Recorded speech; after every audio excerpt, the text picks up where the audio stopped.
పెద్దలు ఆలోచించాలన్నారు. తిరిగి దాడి చేసే సంస్కారం తమది కాదన్నారు మంత్రి విడుదల రజని. ప్రశాంతంగా ఉన్న ప్రాంతాల్లో టీడీపీ శ్రేణులు అలజడి సృష్టిస్తున్నారంటూ ఫైర్ అయ్యారు ఆమె. వైసీపీ కార్యకర్తలు రెచ్చగొట్టే కార్యక్రమాలకు దూరంగా ఉండాలన్నారు మంత్రి విడుదల రజని.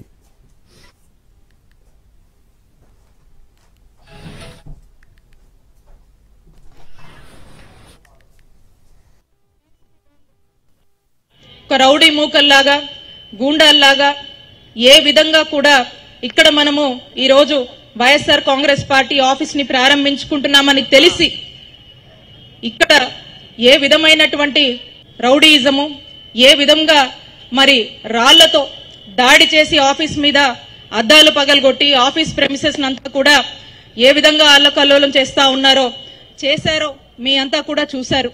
వాళ్ళ యొక్క రౌడీయిజంలో నిన్న వాళ్ళు చేసినటువంటి విధ్వంసాలే మనకు అర్థమవుతా ఉన్నాయి. ప్రారంభించాల్సి ఉండగా రాత్రి దాడి జరిగింది. కొందరు దుండగులు అర్ధరాత్రి మంత్రి కార్యాలయంపై రాళ్ల దాడి చేశారు. విద్యానగర్లో ఎన్టీఆర్ విగ్రహం వద్ద అర్ధరాత్రి హైడ్రామా నడిచింది. మంత్రి విడుదల రజని నూతన కార్యాలయం ఎదుట టీడీపీ జనసేన కార్యకర్తలు రాత్రి నిరసనకు దిగారు. దీంతో ఉద్రిక్త పరిస్థితులు ఏర్పడ్డాయి. ఒక్కసారిగా విద్యానగర్లో టెన్షన్ వాతావరణం ఏర్పడింది. ఇటీవల గుంటూరు పశ్చిమ నియోజకవర్గ వైసీపీ ఇన్ఛార్జిగా రాష్ట్ర వైద్య ఆరోగ్య శాఖ మంత్రి విడుదల రజని నియమితులయ్యారు. నూతన సంవత్సరం సందర్భంగా కొత్త కార్యాలయం ప్రారంభానికి ఏర్పాట్లు చేశారు. ఇవాళ ప్రారంభోత్సవం జరగాల్సి ఉంది. అయితే రాత్రి న్యూ ఇయర్ వేడుకల్లో భాగంగా మంత్రి కార్యాలయంపై రాళ్ల దాడి జరిగింది.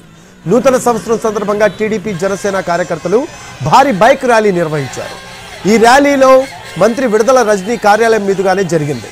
అయితే కొత్త కార్యాలయం ప్రారంభోత్సవం ఉండటంతో పాటు అనుమతి లేదంటూ పోలీసులు ర్యాలీని అడ్డుకునేందుకు ప్రయత్నించారు. దీంతో ఆగ్రహం వ్యక్తం చేసిన కార్యకర్తలు నిరసనకు దిగారు. పోలీసులు టీడీపీ జనసేన కార్యకర్తలకు మధ్య వాగ్వాదం జరిగింది. ఉద్రిక్త పరిస్థితులకు దారితీసింది. గుంపులో ఉన్న వ్యక్తులు ఒక్కసారిగా రాళ్లతో కార్యాలయంపై దాడి చేశారు. అద్దాలు ధ్వంసమయ్యాయి. పోలీసులు లాఠీచార్జ్ చేసి పలువురు కార్యకర్తలను అదుపులోకి తీసుకున్నారు.